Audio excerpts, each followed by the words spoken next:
Halo teman-teman, hari ini saya akan sharing sedikit mengenai kasus malaria falciparum yang saya dapatkan waktu tahun 2019.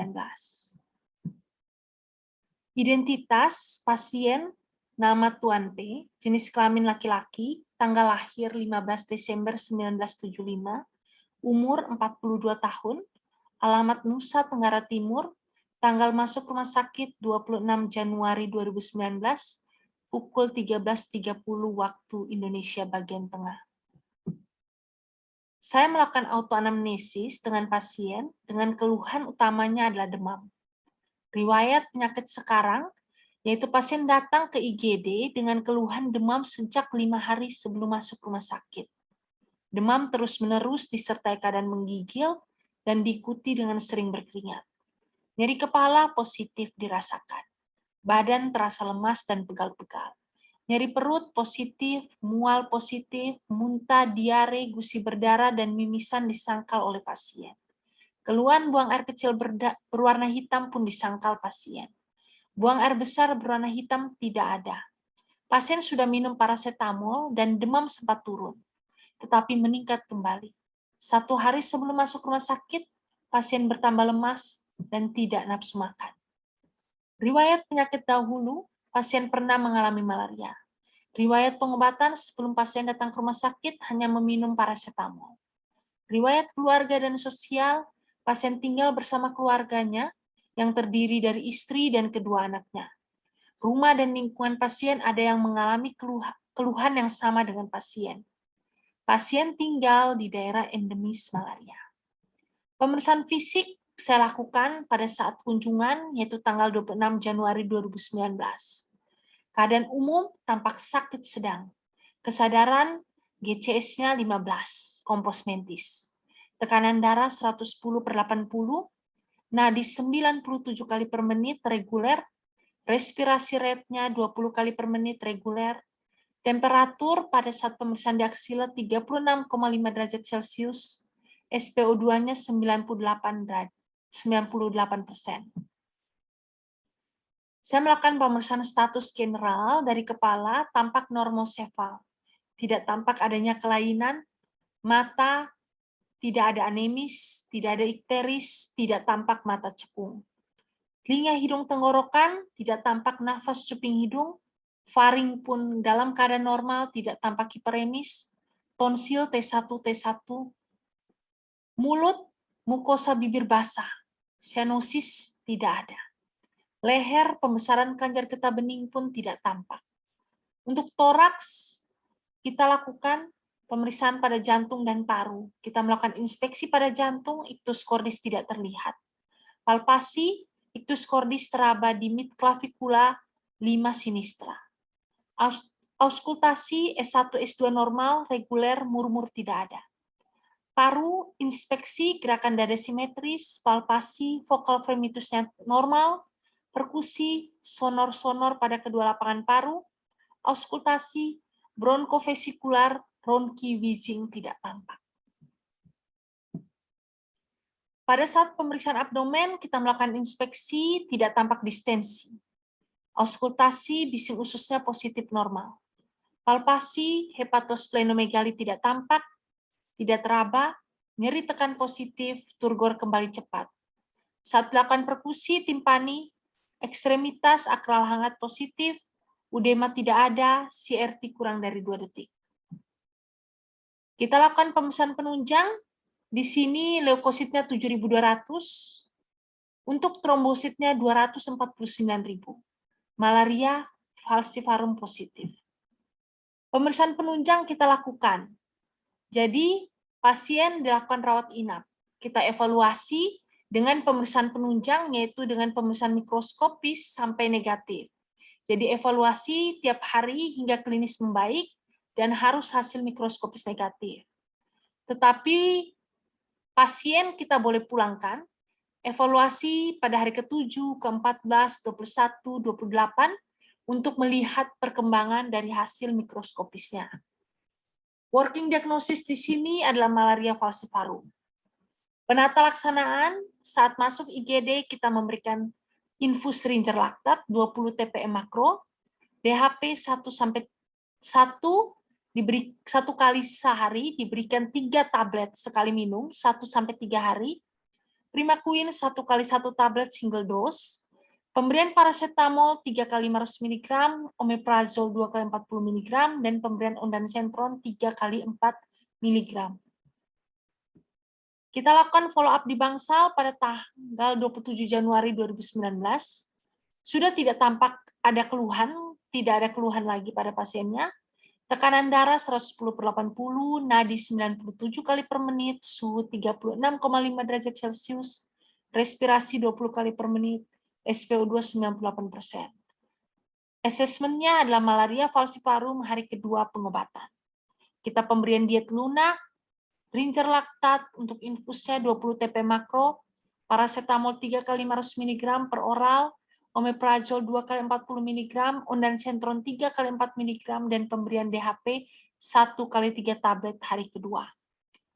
Kemudian kita follow up lanjutan tanggal 28 Januari 2019, tidak ada keluhan, tekanan darah 120/80, nadi 81 kali per menit, suhu 36 derajat Celcius, respirasi 20 kali per menit, SpO2 99%, asesmennya adalah malaria falciparum hari ketiga pengobatan.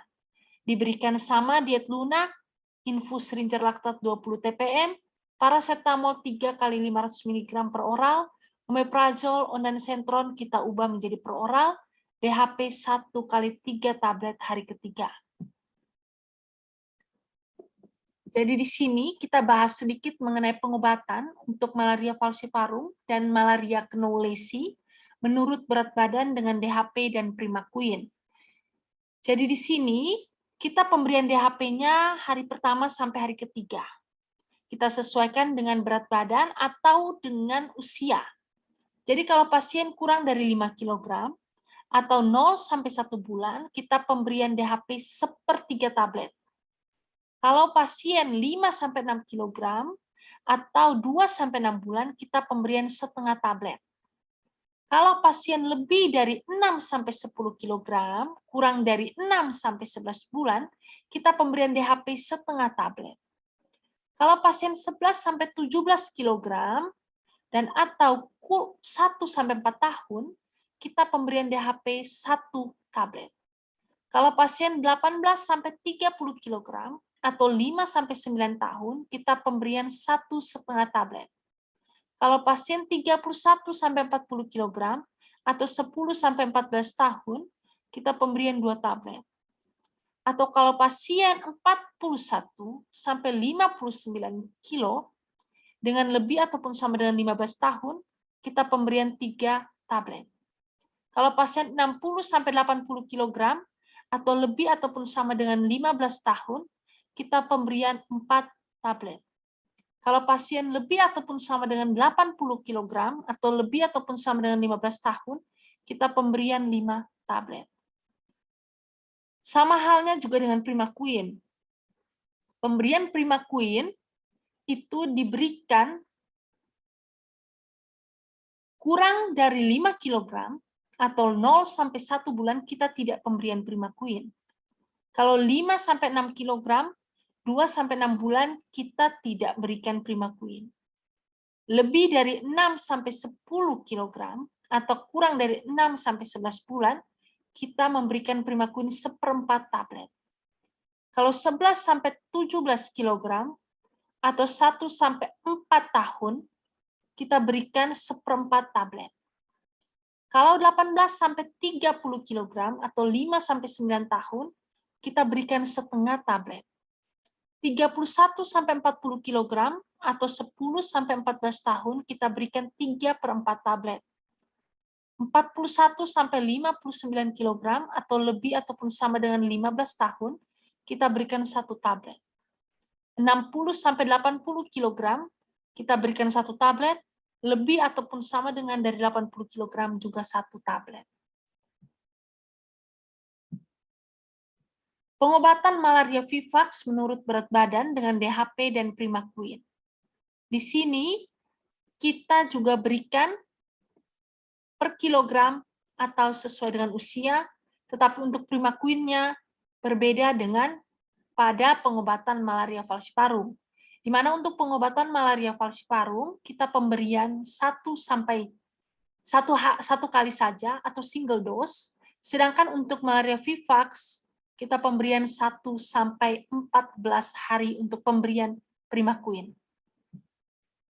Pengobatan infeksi campuran untuk Plasmodium falciparum, Plasmodium vivax atau oval dengan DHP dan primaquine. Pengobatannya sama, hanya untuk pengobatan primaquine kita mengikuti Plasmodium vivax atau Plasmodium oval. Jadi pemberiannya 1 sampai 14 hari. Ini ada lampiran sedikit mengenai algoritma alur penemuan penderita malaria.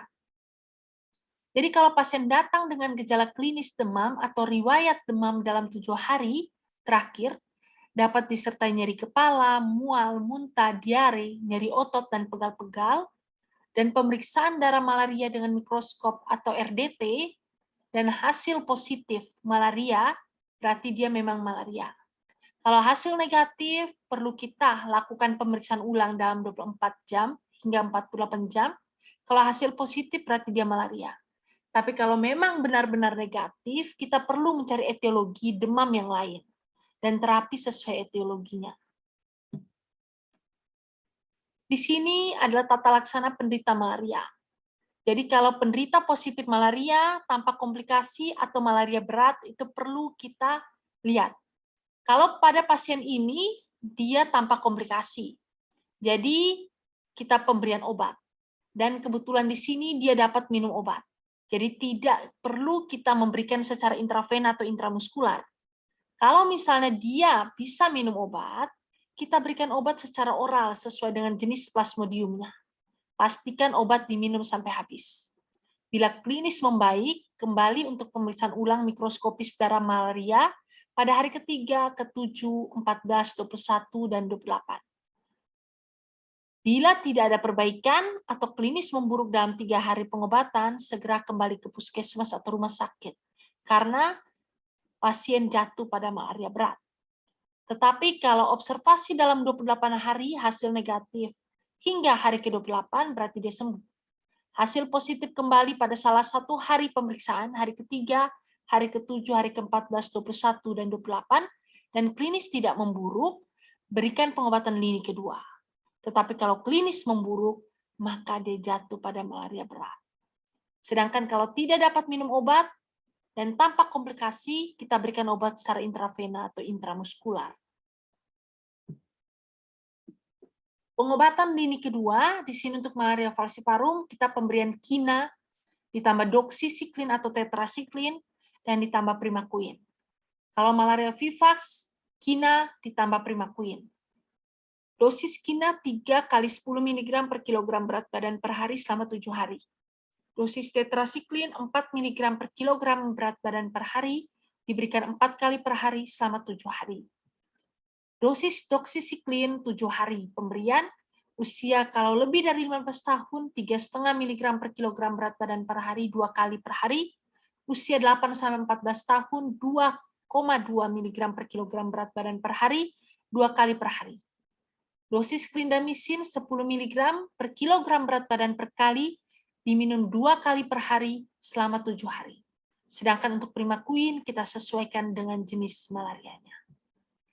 Edukasi pencegahan. Jadi yang pertama, karena nyamuk yang menyerang malaria adalah nyamuk Anopheles, dan biasanya dia menyerang pada jam 6 petang sampai jam 6 keesokan harinya, keesokan paginya, berarti di sini perlu kita lihat. Penggunaan kelambu itu sangat penting untuk malam hari pada saat tidur. Menggunakan obat anti nyamuk repelan, pasang kawat kasa pada jendela atau ventilasi. Apabila keluar rumah pada malam hari, gunakan pakaian yang tertutup. Menyemprot kamar dengan obat anti nyamuk atau menggunakan obat nyamuk bakar. Jauhkan kandang ternak dari tempat tinggal. Tidak menggantung pakaian bekas pakai. Membersihkan lingkungan dan selokan, menimbun genangan air karena dapat menyebabkan sarangnya. Sekian dan terima kasih.